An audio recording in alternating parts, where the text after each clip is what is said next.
D'accord, les amis, il se passe quelque chose de très étrange en ce moment. Une jeune femme sans aucune qualification professionnelle a été placée à la tête d'une organisation caritative. Cette organisation a récolté plus d'1/4 de milliard l'année dernière.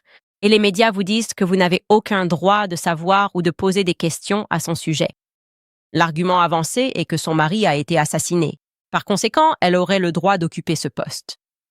Et malgré le fait que Turning Point USA soit littéralement une organisation caritative, et donc elle n'a même pas à payer d'impôts sur ce $1/4 ni sur les futurs milliards supposés qu'elle devrait engranger grâce à un accord avec un homme nommé Pierre.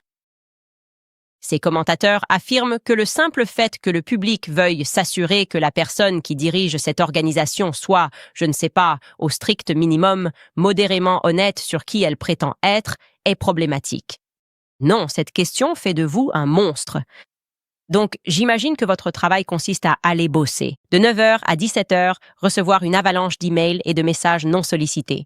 On vous rappelle que Charlie Kirk, l'homme innocent que vous avez vu se faire exécuter en plein jour, en direct, il faut que vous vous souveniez que c'était elle, Charlie.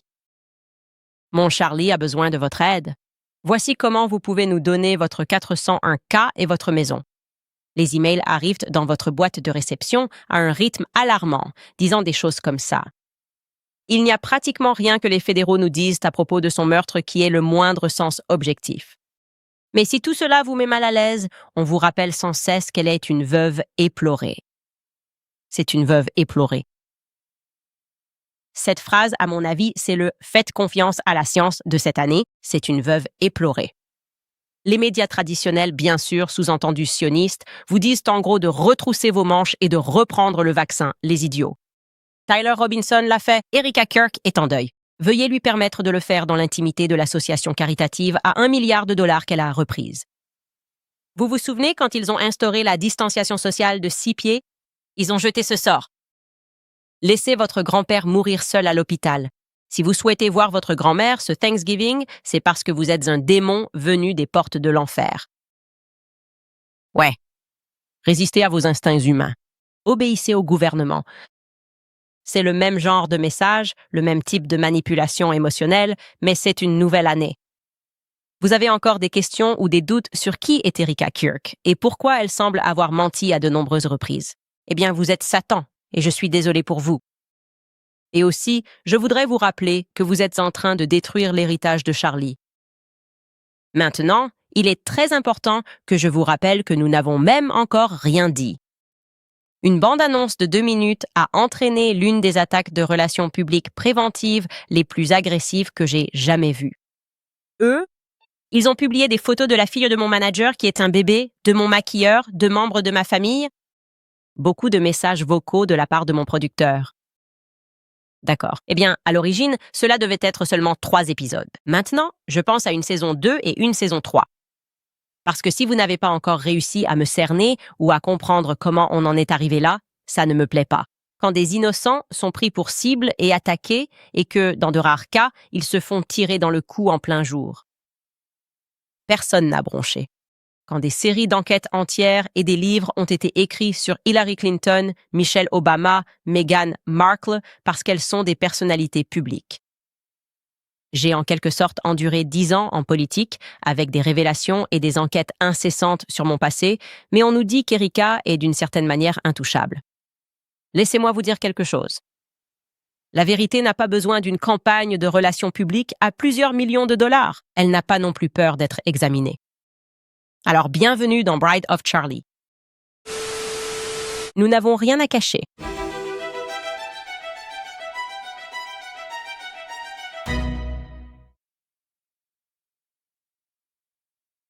Par où devrions-nous commencer cette histoire? Je pense peut-être par une déclaration générale. Il y a quelque chose qui ne va pas avec Erika Kirk.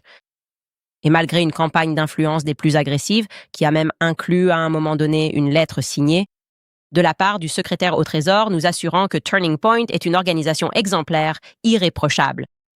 Et malgré, en plus de cela, une avalanche d'hommes homosexuels réalisant des vidéos dramatiques sur le mal absolu. Oh, pas des enfants assassinés en masse. Le mal absolu, c'est d'enquêter sur quelqu'un à la tête d'une entreprise valant des milliards de dollars. Malgré tout cela, le public reste peu convaincu qu'elle soit simplement une veuve éplorée parce qu'elle n'est pas simplement une veuve éplorée. Elle est aussi PDG et présidente d'une organisation. En fait, pendant la préparation de cette série, une journaliste d'investigation nommée Elizabeth Lane est devenue virale sur X grâce à ce qu'elle a écrit sur Erika. C'était brillant. C'était tout simplement objectivement brillant. Cela a donné une voix à ce que des millions de personnes dans le monde ressentaient, mais ne savaient pas vraiment comment exprimer. Et je vais vous lire ces mots dans leur intégralité parce que je pense que c'est très important, d'accord? Elizabeth Lane a écrit « Je vais être franche. J'en suis arrivée au point où je trouve Erika Kirk profondément troublante, non pas à cause de rumeurs ou de commérages, mais à cause de schémas de comportement constants et observables. Pour être clair, tout ce que je dis dans ce post est mon opinion. Je ne prétends pas que ce soit un fait. Je dis simplement que c'est ce que je pense d'Erika Kirk. Je viens du monde du théâtre et du mannequinat. J'ai passé des années entourée d'arrivistes et d'opportunistes qui voient les relations comme des tremplins, d'où mon départ de ce milieu, des gens superficiels et inoffensifs. Certaines sont dangereuses. Erika est de la catégorie des échelons, pas juste par ambition, mais pour le côté calculé et théâtral de son ambition. Je crois qu'elle pourrait être une psychopathe. Ce qui frappe immédiatement, c'est la réaction qu'elle provoque chez les autres, ce qui est très courant chez les psychopathes. Partout, y compris chez les personnes qui la soutiennent publiquement, la réaction en privé est la même. C'est « je ne peux pas la regarder ». Ce n'est pas une critique, c'est juste un malaise physique. Les gens coupent pour les interviews parce que la présentation semble artificielle au point d'être insupportable. Laissez-moi vous expliquer. Ce genre de réaction n'arrive pas par hasard et n'est pas fréquent. La recherche en psychologie montre que les humains sont très sensibles à l'incongruence émotionnelle, c'est-à-dire au décalage entre l'expression du visage, le ton et le contenu. Lorsque l'émotion semble simulée plutôt que sincère, le cerveau l'enregistre comme une menace. Cela provoque un malaise et une envie d'éviter, même si la personne ne peut pas consciemment expliquer pourquoi.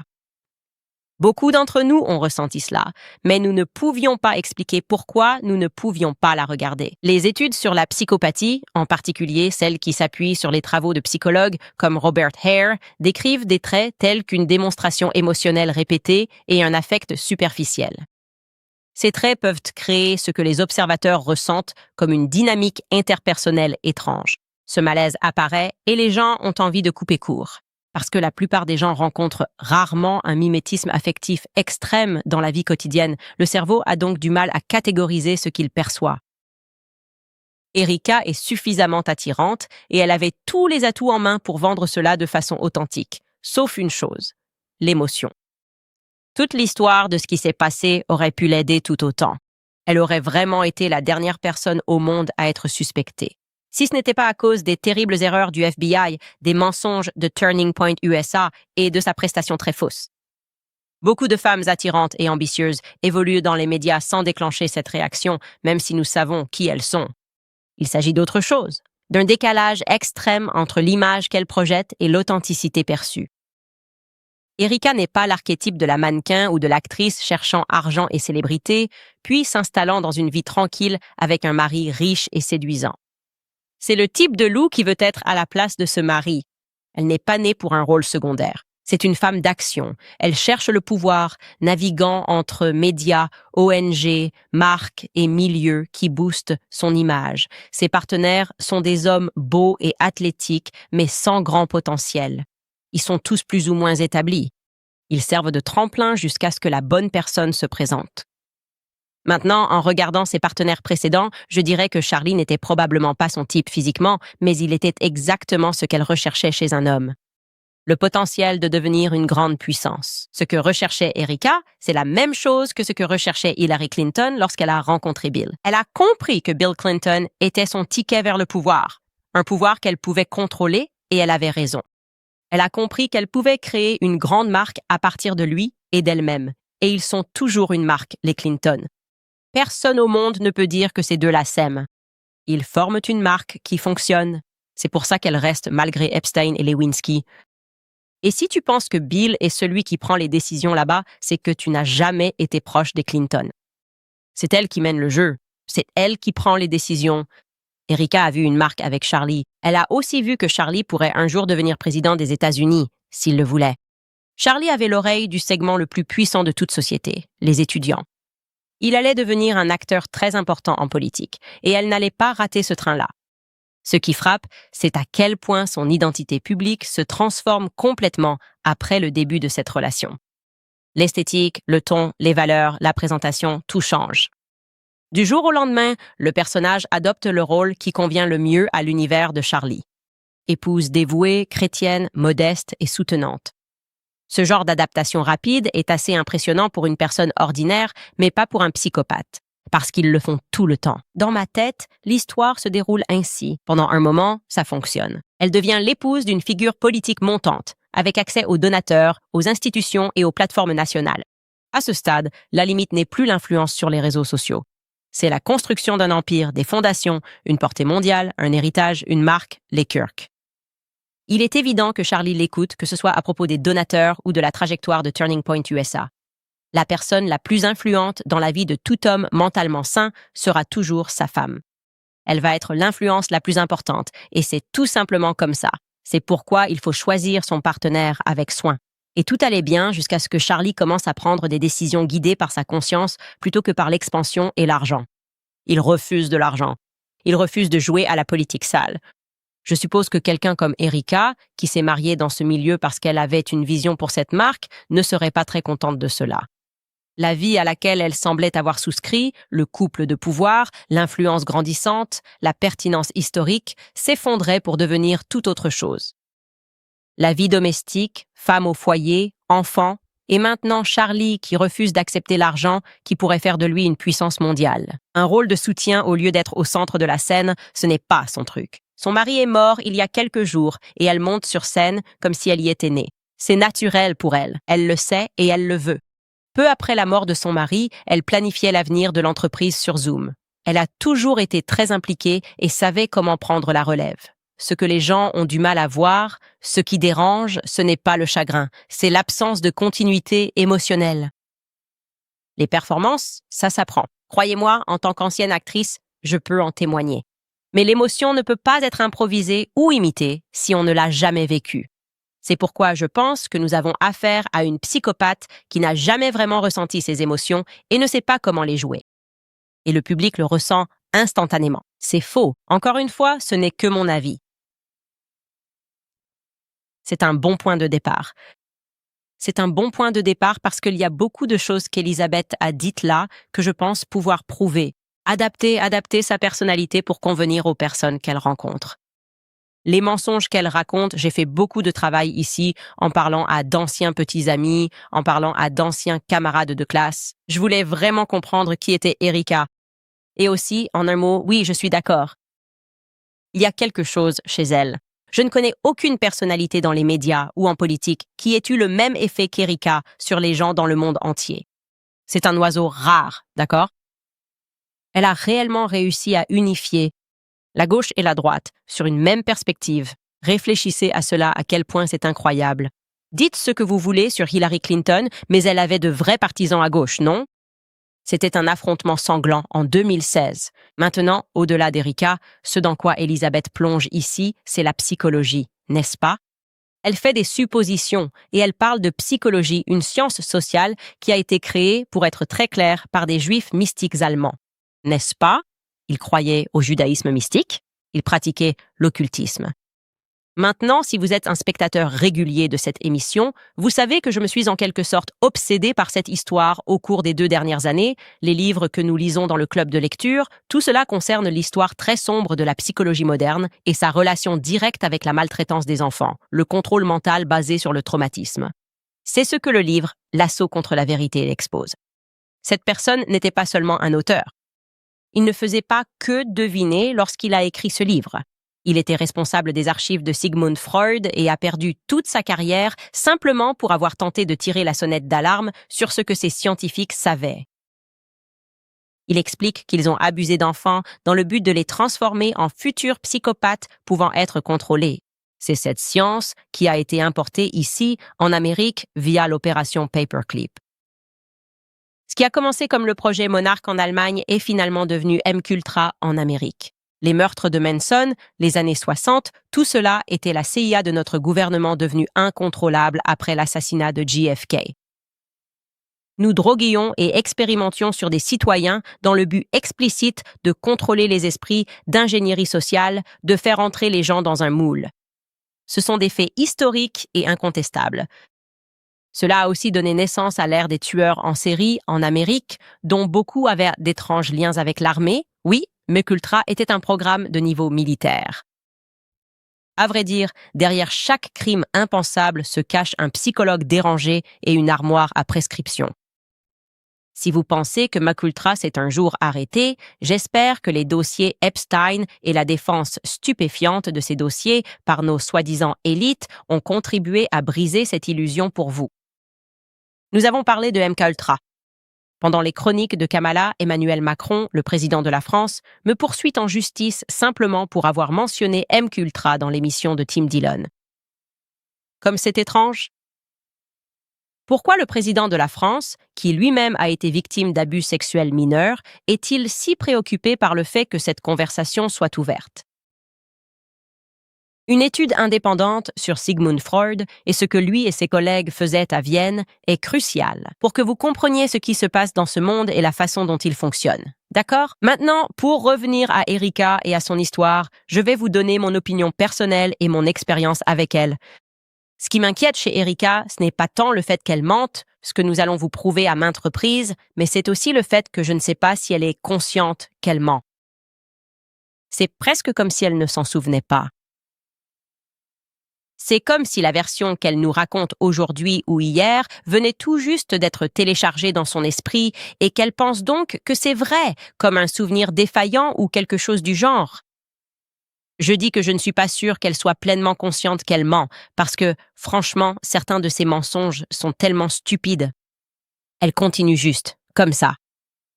Je veux aussi que vous sachiez d'ailleurs, bien sûr, que nous l'avons contactée avant cet épisode. Nous l'avons contactée spécifiquement, avec seulement 4 questions concernant des déclarations passées qu'elle a faites et qui ne semblent pas correspondre à la réalité de ce que nous avons découvert. Par exemple, juste pour donner un exemple, on nous dit que Erika Franzv a été élevée par une mère célibataire forte, indépendante, entrepreneur, qui lui a appris à être une bonne chrétienne, une mère catholique dévouée, Lori Franzv, n'est-ce pas? Petite parenthèse, cette mère catholique. Qui suis-je pour juger les catholiques? Mais elle a été mariée 4 fois, d'après ce que je peux voir. Nous en reparlerons plus tard. Mais plus important encore, vous vous souviendrez qu'Erika a accordé une interview en personne au New York Times. Quelques jours après l'assassinat public de Charlie, elle a confirmé au New York Times que la perspective la moins traumatisante dans tout cela était désormais de devoir élever ses enfants seule. Cette idée ne la traumatisait pas, parce qu'elle avait vu l'exemple donné par sa mère en grandissant. Comme l'a ensuite souligné le magazine People, je cite, Erika Kirk a beaucoup appris de sa mère, Lori Franzv. Après avoir accueilli sa fille en novembre 1988, Franzv a divorcé du père d'Erika, Kent Franzv, et l'a élevée seule à Scottsdale, en Arizona. Lori a travaillé près de 2 décennies chez General Electric avant de fonder plusieurs entreprises dans le secteur de la sécurité selon son profil LinkedIn. Donc, on voit bien qu'elle s'affiche publiquement avec l'idée qu'on peut élever des enfants, être mère célibataire et aussi être PDG et une vraie boss. D'accord. Le seul problème, c'est que ce n'est tout simplement pas vrai. Erika n'a pas du tout été élevée par une mère célibataire. Le père d'Erika, Kent Franzv, d'ailleurs il s'appelle Kenneth Franzv, mais il se fait appeler Kent, a toujours fait partie de sa vie. À tel point que, pendant des années entières de son enfance, Kent était en fait un père au foyer. Donc, c'est presque l'exact opposé qui était vrai à un moment donné. Maintenant, vous n'êtes pas obligé de me croire sur parole. Tu peux en fait prendre celui d'Erika. Écoutez. Attendez, je ne veux pas dénigrer les pères au foyer. Non. Certains ont dû temporairement changer de rôle. C'est arrivé à mes parents il y a longtemps. Certes, ils ont divorcé, donc cela entre probablement dans votre catégorie. Mais je suis anthropologue. Mais mon père a été père au foyer pendant quelques années. Et je dois dire que c'était vraiment touchant et très spécial. J'avais 4 ans, mais c'était bien sûr... Ce n'est évidemment pas une remise en cause de la moralité. Non, mais si tu dis dès le départ, je veux être parent au foyer. C'est C'est un déséquilibre de la nature. donc père au foyer pendant quelques années. Elle s'en souvient. Donc je suppose que ça a commencé à 4 ans, pendant quelques années. En général, on ne se souvient pas d'avoir 1 ou 2 ans. Et maintenant, il n'était plus dans sa vie. Pour être clair, Erika avait 10 ans lorsque ses parents ont divorcé en 1998. Donc son père a vraiment fait partie de sa petite enfance. Et il n'a pas cessé d'être présent pendant son adolescence non plus. J'ai parlé avec des camarades de classe, d'anciens petits amis, et les gens sont généralement perplexes quant à la raison. Erika se présente désormais publiquement comme si elle n'avait pas de relation avec Kent, l'homme qu'elle affirme être son père, du moins. De plus, ce qu'elle omet de mentionner, c'est que, même sans Kent, Erika a été élevée avec son beau-père à la maison, un homme nommé Larry Ginta. Dans son album de fin d'année du lycée, en fait, Kent, son père biologique, apparaît dans un collage. Et ses parents aussi. Ses grands-parents, Carl et Hélène. Nous pouvons donc raisonnablement supposer que son père était présent dans sa vie. Nous pouvons aussi supposer, d'après cette photo, qu'Erika était également extrêmement proche de son beau-père. Tu peux la remettre à l'écran et je vais le montrer. Mais il apparaît aussi sur cette photo. Larry est sur la photo parce qu'il a été une figure constante dans sa vie depuis avant même que le divorce de ses parents ne soit finalisé. Parce que lui et son fils sont aussi dans le collage. J'ai confirmé avec des camarades de classe. Larry et Laurie étaient ensemble depuis l'école primaire d'Erika. En d'autres termes, Erika a grandi dans une situation qu'on appelle aujourd'hui avoir un papa bonus. Son père biologique et la figure de son beau-père étaient tous deux présents et vivaient tous dans la région de Scottsdale ou à proximité. Alors pourquoi cette petite déformation publique de la réalité? Je serais vraiment vexée si j'étais un père au foyer. Et puis soudain, quelqu'un dit « J'étais tout seul. Ma mère a tout fait toute seule. » Vous verrez au cours de cette enquête qu'il y a beaucoup de petites subtilités comme celle-ci dans l'histoire d'Erika. La question est, à quel objectif plus large servent-elles? Parce que j'y ai réfléchi. Et je me souviens avoir lu dans le livre de Xavier Poussard, Devenir Brigitte, qu'il s'agit en réalité d'une stratégie intentionnelle de tromperie, une stratégie utilisée par les médias pour créer et façonner une légende autour de quelqu'un. Dans ce cas, il parlait de Brigitte, expliquant comment la presse faisait exprès de modifier légèrement certains éléments, ou d'ignorer certaines dates, de petits ajustements, en fait, réalisés sur une longue période, une date erronée ici. Une erreur de calcul d'âge, là, juste très légèrement, parce que de petits ajustements sur une longue période ne sont pas remarqués, même s'ils finissent par constituer un gros mensonge. C'est exactement ce que j'ai trouvé immédiatement frustrant en examinant la vie d'Erika, de petits ajustements qui ressemblent presque à des erreurs. On se dit, mais vraiment, est-ce que les gens font vraiment ce genre d'erreur? Commençons par sa date de naissance, d'accord? Encore un autre exemple ici. On nous dit qu'Erika Franzfi est née le 20 novembre 1988 à Cincinnati, dans l'Ohio. Parfait. Il y a une coupure de journal annonçant sa naissance 2 semaines plus tard, le 6 décembre. On nous dit qu'elle est née au Good Samaritan Hospital. Fantastique pour Kenton, Laurie Franv. Vérifié. Incroyable d'ailleurs. À savoir sur le Good Samaritan Hospital, fait amusant. C'était autrefois l'hôpital des Marines américains. Un hôpital qui, il était une fois, a provoqué un petit scandale pour avoir mené des expériences non éthiques sur le cerveau de patients, sur les cerveaux des patients. Bref, l'histoire raconte que l'hôpital des Marines des États-Unis a tout simplement décidé d'offrir l'hôpital aux sœurs catholiques de la Charité par pure bonté marine. L'hôpital des Marines a tout simplement décidé d'offrir l'hôpital aux sœurs catholiques de la Charité par pure bonté marine, ou quelque chose comme ça parce que notre armée est connue pour ça, être vraiment gentille et tout donner. Des hôpitaux. L'essentiel, c'est que nous avons appris, grâce à cet extrait de journal, qu'Erika est née le 20 novembre et elle garde cette date d'anniversaire aujourd'hui. Mais curieusement, ce serait une nouvelle pour ses parents. Kent et Laurie, pour une raison quelconque, pensent qu'Erika est née 2 jours plus tard, le 22 novembre. Nous le savons grâce à leurs documents de divorce qui ont été déposés en 1998. Dans cette première demande de divorce, Laurie, qui a déposé la demande, indique à plusieurs reprises qu'Erika est née le 22 novembre. À plusieurs reprises. Maintenant, si vous pensez que c'était peut-être une erreur, vous devez savoir que la déclaration déposée par sa mère, Lori, ne comporte que 4 affirmations factuelles.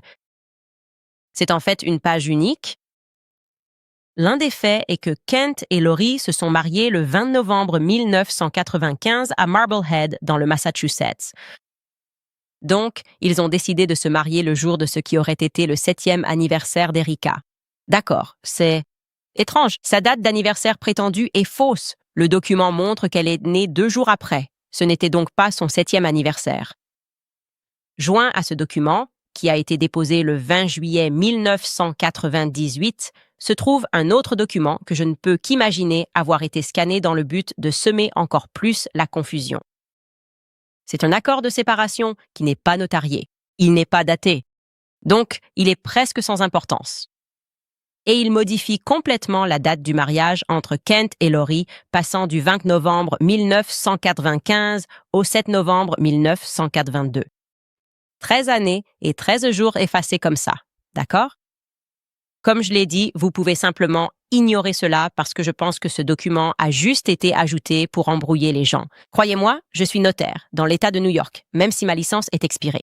On ne peut pas simplement ignorer la partie notariale d'un document et s'en satisfaire.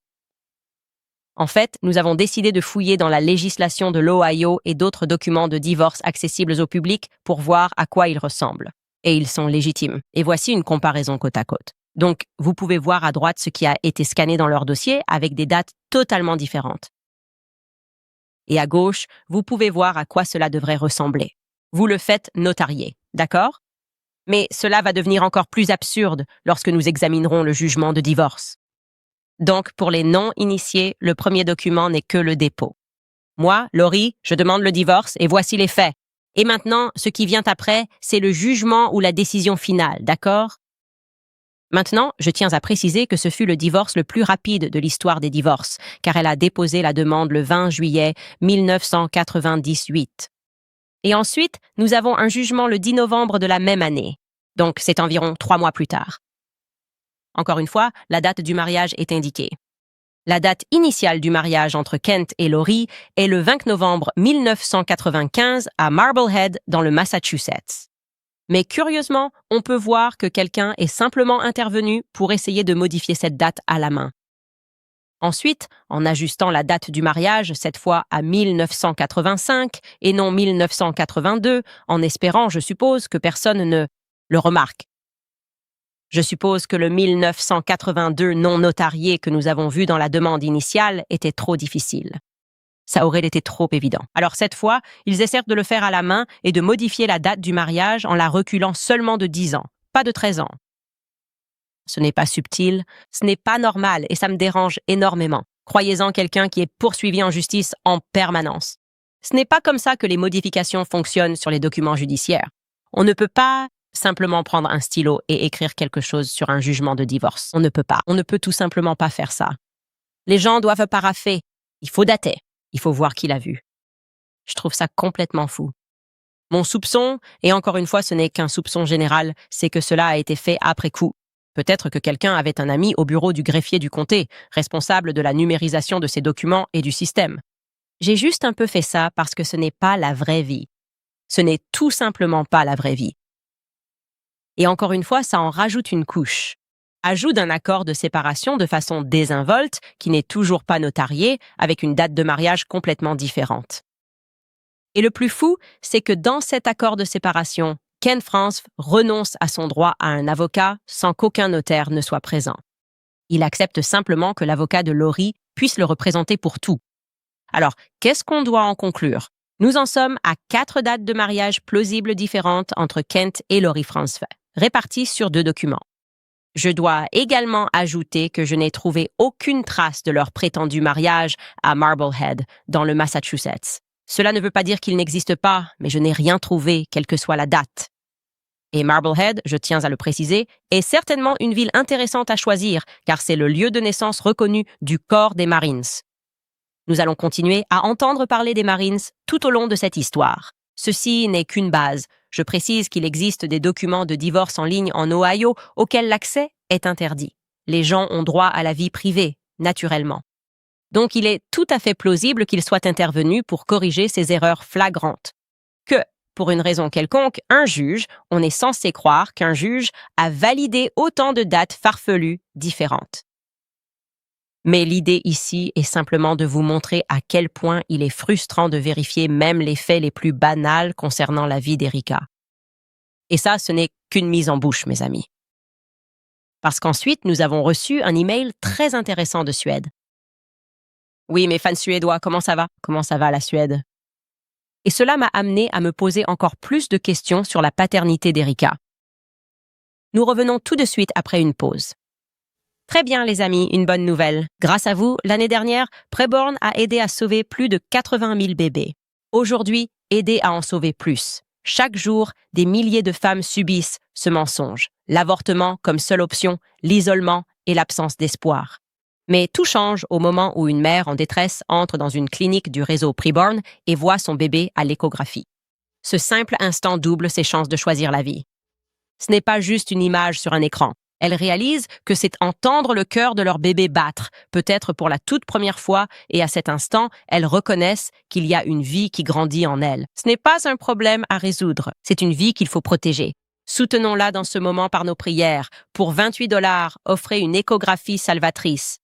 140 $ financent 5 échographies et 5 vies sauvées. Cette année, sauvons un nombre record de bébés. Osez parler au nom de ceux qui ne peuvent pas parler pour eux-mêmes. Pour faire un don, appelez le 250 et dites le mot-clé « bébé » ou allez sur preborn.com. Éliminez Candice. Encore une fois, il s'agit de preborn.com, Candice. Je voudrais aussi vous parler un instant du crédit, car personne ne vous apprend vraiment comment le constituer.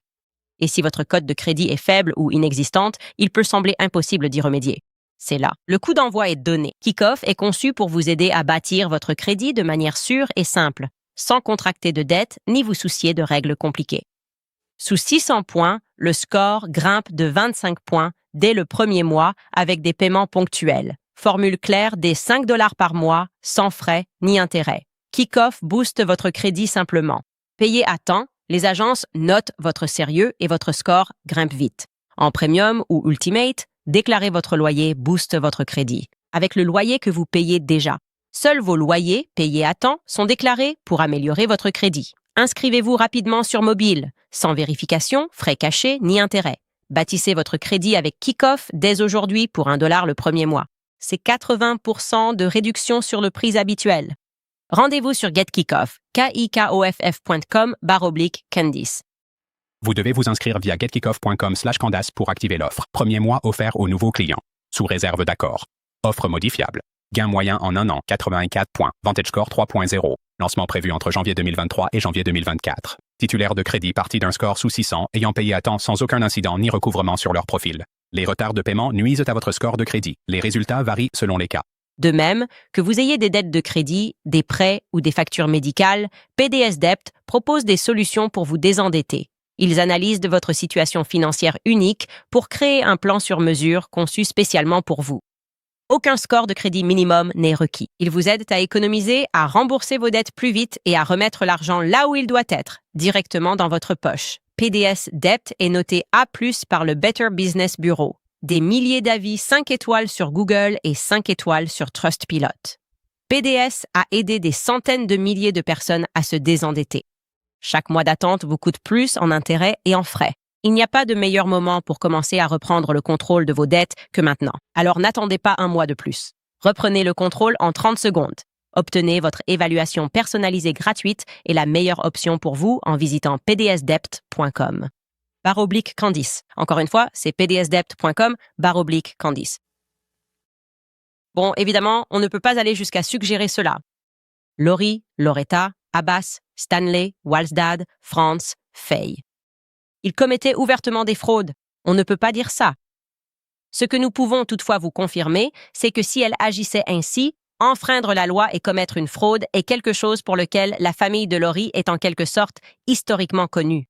Ils sont en quelque sorte arrivés dans ce pays en faisant exactement cela. Vous voyez, Laurie Franzwe, comme je l'ai dit, est née Loretta Abbas. Elle a été nommée d'après sa grand-mère syrienne, Loretta Abbas. Je veux graver dans votre esprit dès maintenant que l'histoire de la famille Abbas est profondément ancrée dans le jeu et les casinos. Tout tourne autour du jeu et des casinos, précisément. Au fil de cette série, l'histoire et l'actualité des casinos de jeu vont devenir de plus en plus pertinentes. Alors faisons entrer l'original, le OG, Loretta Abbas, l'arrière-grand-mère d'Erika, décédée en 1990, qui se faisait constamment arrêter pour avoir exploité des machines à sous illégales. D'accord? Elle est venue de Syrie et elle s'est mise au travail, apportant la corruption et la fraude en Pennsylvanie. Regardez cet article de 1941 où elle témoigne qu'elle faisait tourner des jeux de hasard. Il est écrit que Loretta Abbas de Washington, Thomas, Roberts, peu importe, a témoigné qu'ils étaient impliqués dans le business des jeux de hasard et avaient été arrêtés à de nombreuses reprises. Ils ont expliqué leur rôle dans la loterie des numéros sans donner de témoignage direct contre les accusés. D'accord, en voici un autre. On pourrait continuer, mais voici un autre article de 1944 où elle plaide coupable. À une accusation de loterie, au tribunal, elle ne mentait pas. Elle reste inculpée de loterie illégale. La police d'État, munie d'un mandat, y a découvert de nombreux tickets. Elle a été condamnée à payer les frais et $200 ou à passer 5 mois en prison du comté. Comme je l'ai dit, c'était une affaire de famille. Son mari était Mason Abbas et il était magnifiquement frauduleux. Je parle de courses-poursuites à grande vitesse sur l'autoroute, des billets de loterie s'envolant au vent. Regardez cet article de 1935. Et il nous dit qu'il a été rattrapé dans son automobile après une poursuite de plusieurs kilomètres après avoir refusé d'obéir à l'ordre de l'officier de s'arrêter. Oui, Mason Abbas a été arrêté hier par le détective du comté Frank Krebs. Devant un échevin, il a été placé en détention en attendant son procès, faute de pouvoir payer une caution de $1000 pour une accusation de tenue de loterie. Et il a été condamné à une amende de $10 et aux frais de justice pour avoir refusé de s'arrêter lorsqu'un officier en uniforme le lui a ordonné. Pendant la course le long de la National Pike, qui s'est terminée à West Alexander, Abbas aurait jeté un paquet de 100 billets de loterie depuis sa voiture. Les officiers ont récupéré les billets et les conservent comme preuve. Oui, loterie, jeux d'argent, machines à sous. Encore une fois, gardez bien cela en tête. Pas seulement du côté maternel d'Erika, pas seulement du côté Abbas, mais aussi du côté suédois, du côté basé en France. Du côté suédois de la famille, soyons clairs, s'il y a une différence notable, il semble qu'ils aient été impliqués légalement. Carl Kenneth Ronsveg est le grand-père paternel d'Erika. Il a participé activement aux courses hippiques. Mais plus important encore, il était cadre à l'American Banknote Company dans l'Illinois. C'est l'entreprise qui était responsable de l'impression des billets de loterie. C'est un gros contrat, une grosse affaire. Le voici dans un journal en 1974, en train de faire justement, on peut lire, l'impression des premiers billets de la loterie d'État de l'Illinois a commencé cette semaine. Jusqu'à 10 000 agents. On nous dit en bas que Kent Fransby de l'American Banknote Company, l'imprimeur, examine les premiers billets du tout premier tirage. Restons un peu avec grand-père Carl Kenneth Fransve, car il est de toute évidence suédois. Erika est donc, du côté de sa mère, d'origine syro-libanaise et du côté de son père, d'origine suédoise. Ce qui m'a immédiatement frappé chez Erika, c'est à quel point elle s'identifie profondément comme suédoise, malgré le fait qu'elle affirme publiquement avoir été élevée par une soi-disant mère célibataire. Réfléchissez à cela d'un point de vue social. Si Erika avait vraiment été élevée par une mère célibataire, ne vous attendriez-vous pas à ce qu'elle s'identifie davantage à ses racines libano-syriennes? Non, on pourrait même comprendre qu'elle en veuille à ses origines suédoises. Du genre, mon père n'a rien fait, donc je ne fais même rien avec les Suédois. Je n'aime même pas être suédoise. Au contraire, Erika se sent tellement attachée à ses racines scandinaves qu'en 2019, elle a entamé les démarches pour obtenir la double nationalité. Elle l'a elle-même publié, indiquant qu'elle avait commencé la procédure pour la double nationalité. D'accord, vous vous dites peut-être, logiquement, eh bien, elle adore son grand-père. J'avais un grand-père fantastique, je comprends ça. Je devrais préciser qu'elle vient d'une très longue lignée de francs-maçons suédois. Elle était définitivement proche de son grand-père. Nous le savons parce qu'elle publie à son sujet de très nombreuses fois au fil des années, en parlant de lui avec affection. Comme son More Far. J'ai vu ça encore et encore. Vous verrez simplement des publications sur lui et à quel point elle l'aime. Elle a même mentionné sa grand-mère à cet endroit. C'est sa femme, Helen. Et elle dit, c'est mon ange au paradis, mais je l'appelle généralement Mort. Donc c'est son Morfar et sa Mormor. je vais vous montrer une autre publication, juste sur son grand-père, où elle va parler de ce qu'elle a ressenti en le perdant en 2016. Elle publie cela et, encore une fois, elle va s'adresser à lui en tant que morphar. Cela semble être une autre subtilité. Vous voyez, j'ai reçu une avalanche d'emails de nos fans en Suède à propos de cette publication en particulier, et ils n'ont pas aimé cette publication. Et ce qu'ils m'ont dit à ce sujet, ce qu'ils n'ont pas aimé, m'a fait reconsidérer les choses. Maintenant, je paraphrase, mais ils ont dit « Candice, Erika appelle son grand-père son morphar ». J'étais là, d'accord, donc j'ai vérifié. Cela signifie grand-père en suédois. Genre, elle, peut-être qu'elle ne sait pas, mais elle, c'est mignon. D'accord. Peut-être qu'elle n'est pas bilingue, mais elle est mignonne. Et puis, ils m'ont expliqué un peu plus en détail. Ils ont dit, non, Candace, la langue suédoise est très littérale ici. Morfar se traduit littéralement par le père de la mère et farfar se traduit littéralement par le père du père. Nous avons des mots différents pour ces choses. Cela a des significations complètement différentes. Tu n'appellerais jamais la mère de ton père morfar. Tu ne ferais jamais ça, c'est ce qu'elle fait. Elle l'appelle son morphar. C'est le farfar d'Erika. Si Kent est son père, le père de son père est son farfar. Elle a dit, la femme a envoyé ce mail, elle a dit, aucun grand-père suédois ne te laisserait jamais l'appeler morphar s'il n'était pas réellement ton morphar, d'accord? S'il était ton farfar, il dirait, très mignon, je suis ton farfar, mettons les choses au clair. Ce serait un peu comme être le grand-père de quelqu'un et lui permettre de t'appeler oncle. C'est tout simplement faux, c'est tout simplement faux. Les mots ont un sens. Alors pourquoi son grand-père très suédois, tellement suédois, cette lignée de francs-maçons, Mason suédois, permet-il à Erika de l'appeler le père de ma mère? Le père de Laurie? Non, ce n'est pas le père de Laurie. Qu'est-ce qui se passe ici? C'est une subtilité incroyablement intéressante, ce qui nous amène à un point où nous devrions vous présenter l'arbre généalogique. Comme ça, vous pourrez voir un peu ce qui se passe ici. Parce que ce scandale autour du farfar me trouble profondément. Est-ce qu'Erika ment? Se trompe-t-elle? Fait-elle vraiment une erreur? Ou essaie-t-elle accidentellement de nous dire la vérité? Jetons un œil à d'autres anecdotes intéressantes. Le 21 mars 2019, Erika rend visite à Charlie. Elle est à Jérusalem avec Charlie. Ce qu'on appelle la porte de Sion à Jérusalem. Elle publie une photo avec une légende plutôt intrigante. On peut y lire, en partie, « Voici Darla, une juive roumaine qui considère désormais Israël comme sa maison. » Elle était assise près de la plaque de dédicace de ma famille pour la restauration de la porte de Sion à Jérusalem. Oh quoi? Pourquoi Erika décrit-elle la porte de Sion comme étant la dédicace de sa famille? D'ailleurs, pourquoi son ancienne colocataire, Nicole Rothstein, affirme-t-elle que la moitié de leur famille, en parlant de la famille d'Erika et de la sienne, est juive? Ça n'a pas de sens. Elle a aussi affirmé qu'après l'assassinat de Charlie, Erika était en ligne, échangeant avec des gens, et qu'Erika était sa meilleure amie et sa cousine. C'est Nicole Rothstein qui a dit cela. Maintenant, je veux être claire. La famille Rothstein, la porte de Sion, c'est leur dédicace. Cole ne mentirait pas si elle disait que c'était la dédicace de sa famille, mais Erika? Aussi, comment Erika et Nicole Rothstein sont-elles devenues si proches? Rappelez-vous, Erika affirme qu'elle a été élevée par une mère célibataire du côté libanais. Si Erika dit la vérité sur sa paternité, alors Nicole Rothstein, je veux que tu comprennes qui elle serait pour elle. Nicole Rothstein, ça va sembler ridicule, mais c'est la réalité. Si Erika dit la vérité, Nicole Rothstein serait la fille de la précédente épouse du mari de la sœur du père d'Erika.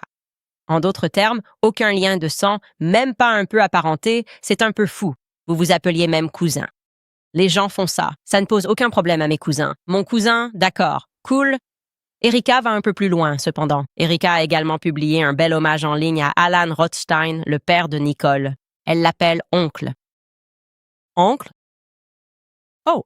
Si Erika découvrait la vérité sur l'identité de ses parents, elle apprendrait qu'il s'agissait des parents de son père, de sa sœur, de son mari, de son ex-femme et du mari de sa fille.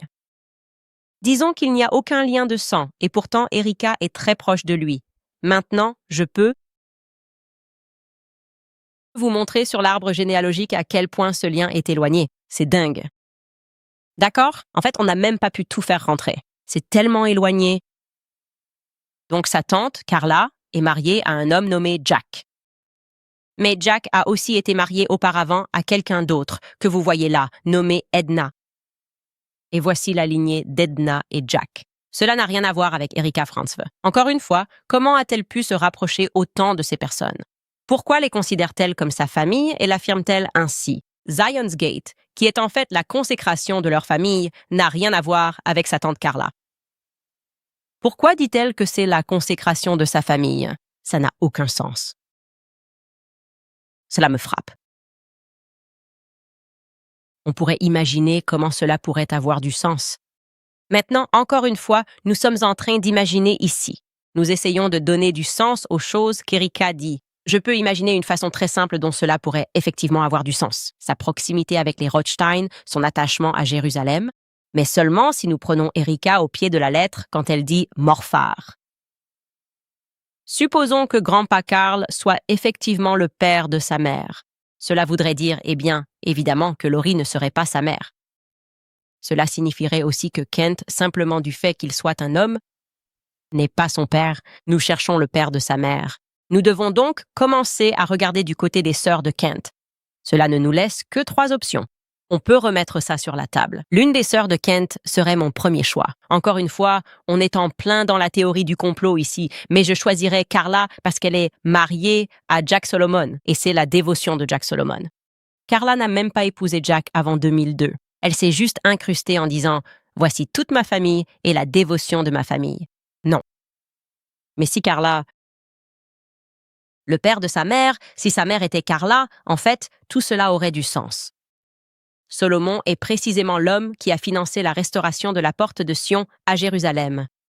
Si Jack Solomon était son père, alors Nicole Rothstein serait effectivement sa cousine par le sang. Mais encore une fois, ce ne sont que des spéculations. Nous n'avons pas besoin de nous lancer dans des spéculations. Permettez-nous de vous donner plus de faits à propos de Jack Solomon. Ce qui est factuel, c'est que Jack Solomon finit par épouser Carla Ronzwe en 2002. Et il y a aussi d'autres faits vraiment intéressants à propos de Jack. Jack et la tante d'Erika, maman, tante, je ne sais pas, Carla, vivent dans l'Utah. Il est diplômé de ce qui est aujourd'hui connu sous le nom d'Utah Valley University. Il est très impliqué dans l'université. À l'époque où il y a obtenu son diplôme, elle s'appelait Utah Valley State College. Il a également créé sur leur campus le Centre d'études juives. Je veux dire, au minimum, on pourrait penser qu'avec tout l'argent qu'il a investi dans cette université, il pourrait appeler quelqu'un pour nous obtenir plus d'images de Tyler Robinson. Ou Carla. Et Carla alors? Elle est mariée à cet homme. Elle aurait pu, peut-être, dans mon imagination, arriver à l'hôpital quand Charlie a été abattu et tué. Je veux dire, pourquoi aucun d'entre eux n'est arrivé à l'hôpital?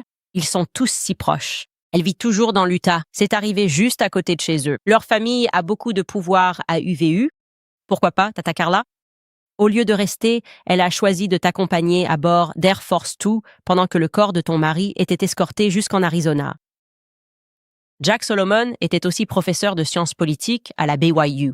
Il est l'ancien directeur du Jerusalem Center de l'université. Il a également siégé au conseil du Center for Jewish Studies à l'UVU. Zion's Gate, comme je l'ai dit, lui est dédié.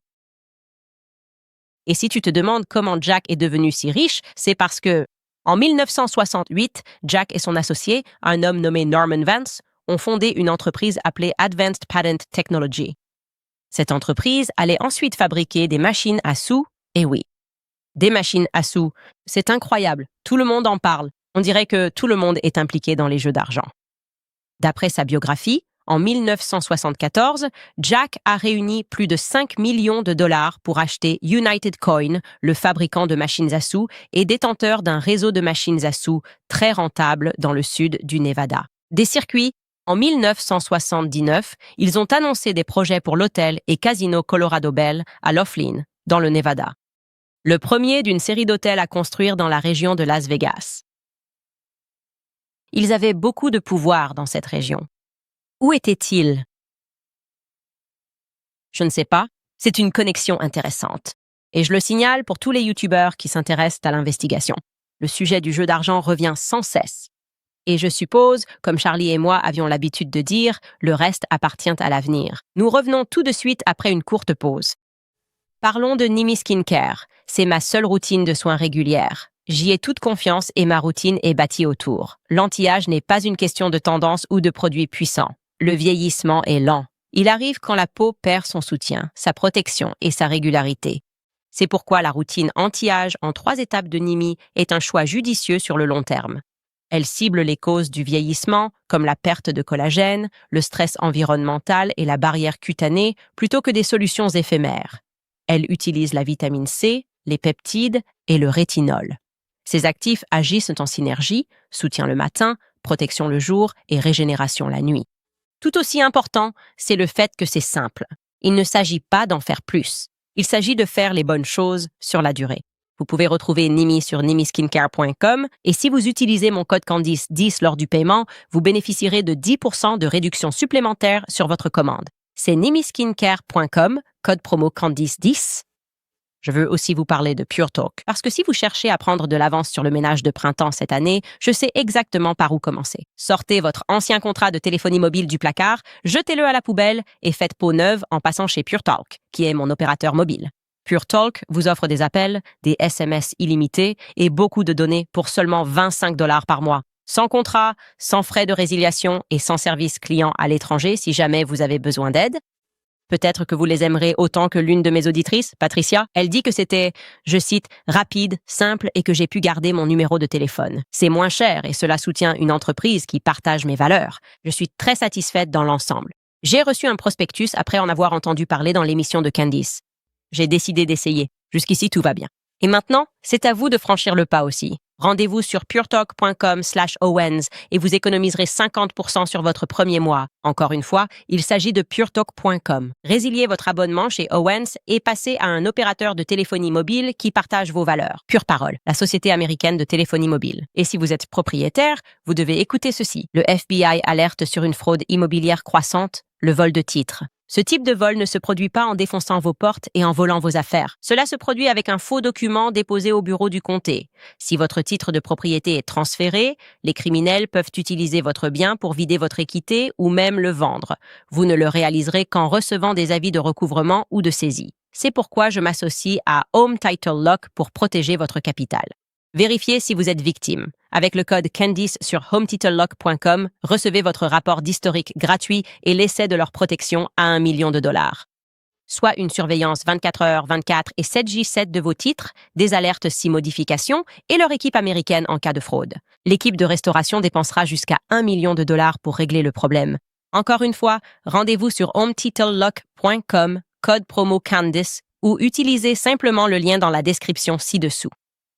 Très bien, passons maintenant à quelque chose de plus amusant, parce que vous vous souvenez quand il paniquait à propos du fait que je parlais de voyage dans le temps, que je parlais spécifiquement du projet Looking Glass, ce truc de la CIA qui a réellement existé? Ils auraient soi-disant volé une technologie sumérienne pour entrevoir l'avenir. Eh bien, imaginez ma surprise lorsque j'ai commencé à me pencher sur les premières années d'Erika. Pour une raison quelconque, j'étais persuadée, peut-être que vous l'étiez aussi, qu'Erika avait déménagé en Arizona après le divorce de ses parents. Cela la placerait en Arizona après 1998. Je vais lui accorder le bénéfice du doute. Le bénéfice du doute ici, parce que c'est un détail mineur, mais ses parents n'ont divorcé que lorsqu'elle avait 10 ans. Mais il est tout à fait possible, quand on est enfant et que ses parents se séparent plusieurs fois avant de divorcer, qu'on associe le divorce à une séparation. Quoi qu'il en soit, voici la véritable chronologie. Erika était à Cincinnati, dans l'Ohio, en garderie en 1992. Elle a fréquenté un endroit appelé Walnut Corner Children's Center à Cincinnati, dans l'Ohio, situé à l'intérieur d'un immense immeuble de bureaux. Étrangement, le dossier de cette garderie n'indique pas d'étage, mais je peux vous montrer cette photo d'elle à la garderie. Lol, au passage, elle est déguisée en petite abeille et fait accidentellement des signes de main de franc-maçon. C'est vraiment une jolie publicité. Elle est adorable. Par la suite, elle déménage en Arizona et fréquente une école qu'ils ont pratiquement tenté d'effacer de la circulation. Il est très difficile d'expliquer cela à moins d'être dans les détails, mais il existe une autre école du même nom qui s'étend sur une période un peu plus longue. Mais cette école en particulier a vu le jour grâce à un homme nommé John T. Goley a intégré des alternatives éducatives dans le Minnesota. Elle s'appelait Educational Alternatives Incorporated. Maintenant, John T. Goley était un grand gaillard. Il avait auparavant participé au lancement du Roundup de Monsanto, un produit qui revient à vous empoisonner avec des produits du gouvernement, vous donnant ainsi de nombreux cancers. Cette fois-ci, cependant, il était un pionnier des écoles à Chartres en Amérique. Il s'est associé à la famille Walton, à la famille Bush. Oui, tous ceux qui sont impliqués dans cette école qu'Erika va fréquenter, c'est intéressant. Je ne sais pas, tu ne veux pas aller à l'école? Où sont passés les Bush, les Walton, Monsanto? Créer une école, je ne sais pas. Vous souhaitez y inscrire vos enfants? Bref, lui, John T. Goley et Jeb Bush se sont ensuite rendus à l'émission Good Morning America pour annoncer le projet. Ces écoles allaient être connues sous le nom d'écoles Tesseract, en référence au livre pour enfants Un pli dans le temps, une histoire de voyage dans le temps.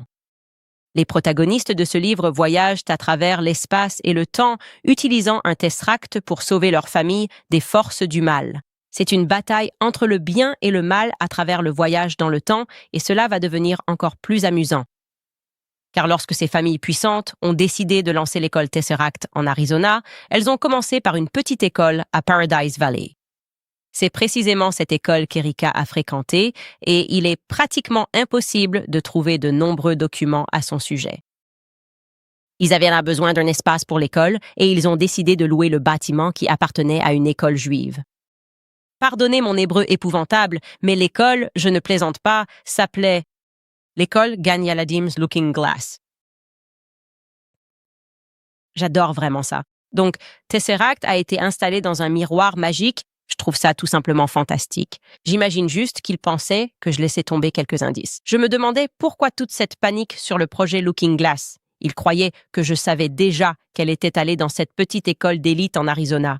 Au fait, Tesseract, l'école elle-même est extrêmement juive en ce qui concerne l'administration. Ses directeurs étaient juifs, tout comme les profs. Bien sûr. Je suis curieux. Je retrouve les annuaires. Je veux dire, j'ai travaillé très dur pendant mon congé. Et je peux vous prouver qu'Erika était à l'école. Je n'ai pas encore toutes les années, mais j'en ai quelques-unes. 1995 à 1996 en CP, 1996 à 1997 en CE1 et 1997 à 1998, qui est la sienne. En troisième année, je dois te dire, je suis tellement content, d'avoir trouvé ce Tesseract. Je n'ai pas pu voyager dans le temps avec. Je ne pense pas l'avoir fait. Tu crois qu'ils m'ont vu dans le miroir? À quel point étaient-ils paniqués quand j'ai dit « miroir » ? Wow, elle parle du projet Looking Glass. C'est dingue. Pendant ce temps, ils sont en Arizona, en train de donner des noms à leurs écoles. Projet Looking Glass, comme Looking Glass Tesseract. Mais elle est dans l'école. J'adore ça, c'était comme un troll accidentel. Mais ce qui est très excitant dans le fait de l'avoir trouvé dans cette école, c'est que cela a permis de révéler beaucoup de choses importantes qu'il fallait savoir sur la vie d'Erika et ses connexions. Je veux dire, waouh! En parlant avec des gens qui sont allés dans cette école, celle de Paradise Valley pour être très clair, il y a d'autres Tesseract. Elle a été fermée. Celle dont je parle a été fermée en l'an 2000. Et puis, d'autres écoles, parce qu'ils en avaient d'autres, ont continué. Ils ont changé de propriétaire. Mais celle-ci n'a existé que pendant très peu de temps. Je regarde les annuaires scolaires et il y a des personnages intéressants impliqués dans cette école, qui ont un peu coulé à cause de fraude. C'est comme voler dans la tirelire, c'est un thème récurrent. Mais on va s'arrêter ici pour aujourd'hui parce que ça fait beaucoup. Je vous ai donné beaucoup de choses à digérer aujourd'hui et on devrait probablement passer aux commentaires. C'est vraiment beaucoup, les gars. Il se passe beaucoup de choses avec cette école Tesseract. On revient après une courte pause. Bon, les amis, entre les courses, les voyages et la hausse des prix, il est facile de se sentir dépassé, surtout si vous comptez déjà sur les cartes de crédit pour couvrir les besoins de base. Si cette dette s'accumule, vous n'êtes pas seul. Propriétaire, vous hésitez à contacter American Financing pour garder votre taux bas? Découvrez le Smart Equity Loan d'American Financing, la solution pour stabiliser vos finances sans renoncer à votre taux actuel. Contrairement aux marges de crédit à taux variable, le prêt Smart Equity offre un taux fixe, garantissant un paiement mensuel prévisible. Utilisez votre équité immobilière pour solder des dettes coûteuses, dégager du cash et garder votre hypothèque actuelle. Il n'y a pas de frais initiaux pour savoir si vous êtes admissible, alors appelez le 800-795-1210. Appelez le 800-795-1210 ou allez sur americanfinancing.net Owens Pensez à Tax Network USA si vous avez des impôts impayés, des déclarations non déposées ou des dettes fiscales annuelles. Que vous soyez retraité avec une facture imprévue ou que vous ayez retiré de l'argent de votre 401k ou IRA avant terme, ils peuvent vous aider.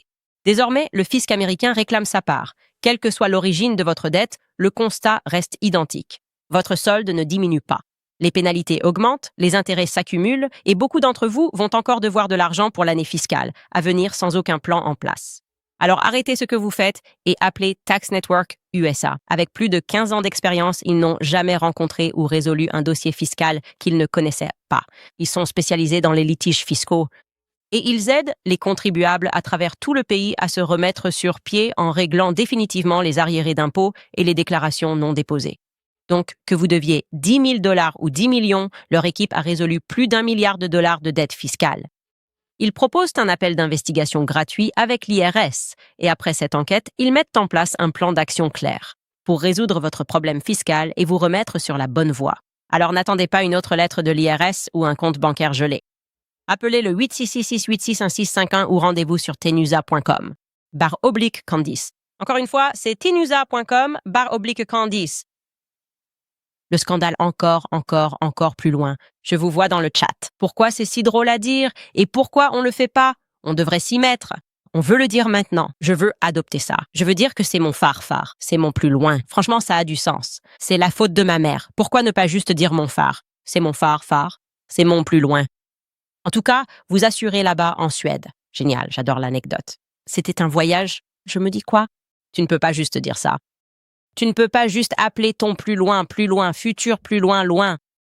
Je comprends. Je suis suédois maintenant. Je suis à fond dans la culture. D'accord. Au fait, tu crois qu'ils ont un miroir magique? Je me demande juste, pourquoi ils s'excitaient autant à ce sujet? Pourquoi les Juifs appellent-ils leurs écoles miroirs magiques? Je me demande juste. C'est juste créatif et amusant d'appeler une école miroir magique. Je disais juste, je posais des questions. Je pose juste des questions tant que c'est encore légal et ça ne va pas le rester longtemps. D'accord, Jenny écrit dans la section des commentaires. Tu es aimé et soutenu par beaucoup. Le Christ est roi. Merci.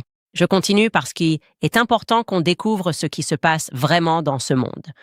C'est tellement fou ce qu'ils essayent de faire. C'est comme ça, jour après jour. C'est une opération psychologique sur les masses. Genre, tu es horrible, tu es terrible, tu es démoniaque. C'était incroyable hier. J'ai rien dit. Bande-annonce publiée.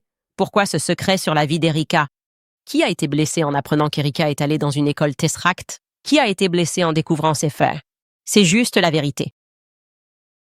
Je ne l'ai pas accusée d'avoir tué Charlie Kirk.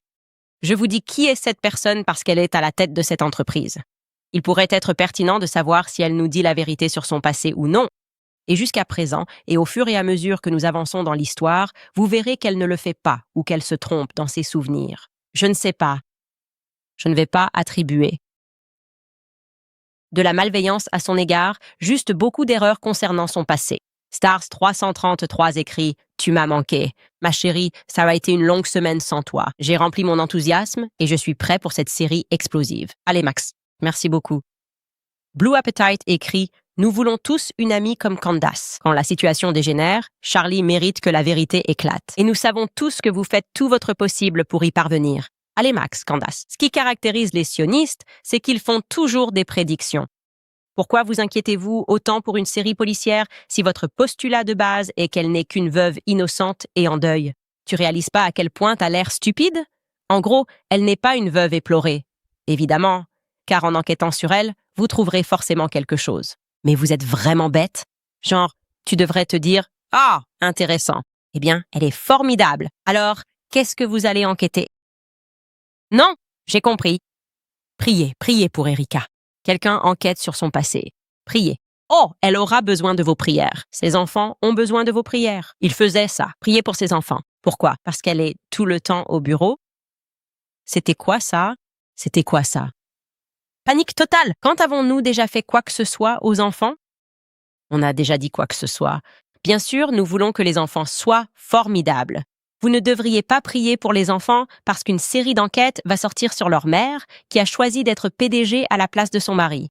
C'est une décision qui a été prise, d'accord? Donc, nous y voilà. Vous voulez être dans le domaine de la politique. Vous voulez être ici. Vous voulez dire aux gens pour qui voter pour le futur président des États-Unis en 2028. Quand tu sors sous les feux de Bengale, d'accord, alors mets ta culotte de grande fille. Tu ne peux pas jouer le rôle de la veuve éplorée quand les gens veulent savoir qui tu es, surtout quand tu mens. Qu'est-ce que tu en dis? Est-ce qu'on peut juste revenir à un peu de bon sens? Non, ils ont de l'argent. Ils ont énormément d'argent. Ils ont de l'argent de casino, j'imagine. Je vais m'arrêter. Je devrais probablement quitter l'antenne. Crypto écrit « Allez la Suède ».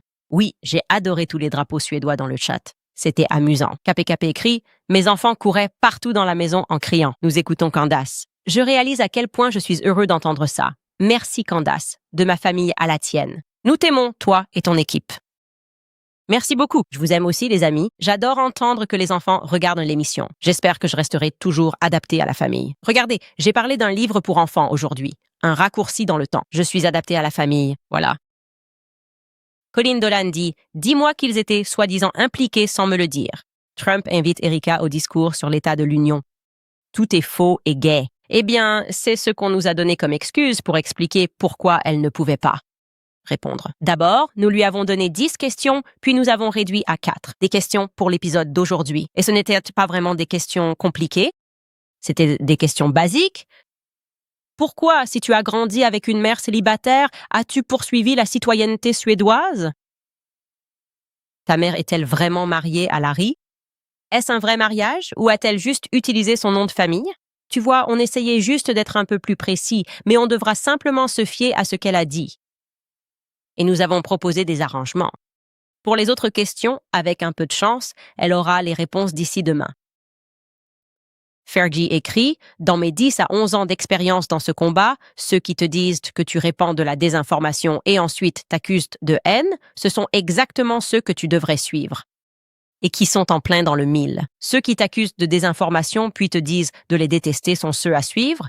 Brittany Watson écrit « Oui, notre journaliste d'investigation et héroïne contre le crime est de retour. Bravo à toi, Candice. Le monde entier te regarde, prie pour toi et pour la sécurité de ton équipe.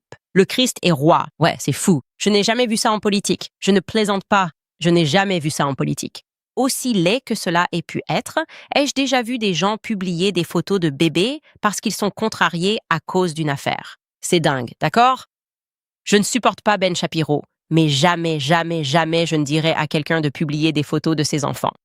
Ou de s'en prendre à sa famille, à son équipe. Genre, ils travaillent pour lui. C'est juste un boulot. Oh mon Dieu, il veut faire du contenu sur les enfants. Je vais les blâmer. C'est tellement au-delà de tout ce que j'ai jamais vu et franchement, je suis content parce que ça va être de l'essence dans le réservoir. On vous promet qu'on tiendra toute l'année. On va juste se dire, c'est une série sans fin. C'est une chanson qui ne finit jamais. Elle continue encore, mes amis. Où sont mes enfants des années 90? C'est nous. On sait ce que c'est. On connaît sinon, tant pis, t'es pas né dans les années 90. Tu es à l'écart sur ce coup-là. Bref, on se retrouve demain.